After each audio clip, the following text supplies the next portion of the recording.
నీకు ఒక surprise order పెట్టినా. ఏంది బుజ్జి మొక్కలు కలకలాడిపోతుంది.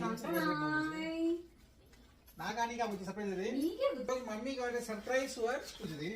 ఓపెన్ చేయి. బుజ్జి యాపిల్ వాచ్. అవును. ఎందుకు ఆర్డర్ చేస్తున్నావు?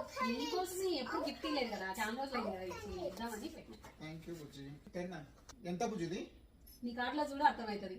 ఇది నా కార్డులో కట్టినావు దీనికి? ఆర్డర్ పెట్టింది నీ కార్డులో నుంచే. ఇది నా కార్డులో పెట్టి నాకే గిఫ్ట్ ఇచ్చినావు. అదే కదా నువ్వు గిఫ్ట్ ఇచ్చినట్టు ఇంకా ఏం వస్తువులు ఏం లేదు అనుకుంటాను నేను. నీది నాది అని ఇన్ని భేదాలు పెడతావా బుజ్జి? పెళ్ళి 7 ఏళ్ళు అయితే ఏ బొద్దు ఇట్టు అనుకోలేప్పా నేను. ఏమనుకున్నావు? నీ లెక్క నా లెక్క నా లెక్క నా లెక్క అనుకునే. ఏమన్నావు? Your money is my money, my money is my money అనుకునే ఇన్ని రోజులు. నాకు 2 రోజులు అవుతుంది నేను లాగిన్ కాక. నా అకౌంట్లో ఎన్ని పోయినా ఏమేమి నేను చూసుకుంటాను. నిజంగా బాధపడతానా నీ కార్డులో నుంచి ఆర్డర్ బాధ కాదు బుజ్జి, ఎందుకు ఆర్డర్ పెట్టామంటున్నాను నేను ఇప్పుడు. ఊరికి లే బుజ్జి, నేనే ఆర్డర్ పెట్టినా, నా లెక్కతోనే పెట్టినా. నేను కూడా అప్పుడప్పుడు ఆర్డర్లు పెట్టా, గిఫ్ట్ ఇచ్చా, అన్ని ఇచ్చా. థ్యాంక్ యూ బుజ్జి. నీకు సర్ప్రైజ్ ఇచ్చినా కదా, మరి నాకు ఎప్పుడు ఇచ్చాను సర్ప్రైజ్? ఏంది 500 వాచ్ ఇచ్చి 3,000 బంగారు ఇసర పెట్టినావా? గమ్మునుండు బుజ్జో, నేను పోతున్నా. ఇంత కమర్షియల్ అయిపోయినావు. నేను ఇంత ప్రేమగా నీకు గిఫ్ట్ ఇచ్చే ఎన్ని రోజుల నుంచి కొనుక్కోవాలనుకుంటున్నావు? చూచానో పెడతానో పెట్టలేదు కదా. నేను ఎన్ని రోజుల నుంచి 3 తులాలు నీకు లేదు, చూచానో పెడతాను కొనట్లేదు. ఆర్డర్ పెట్టచ్చు కదా.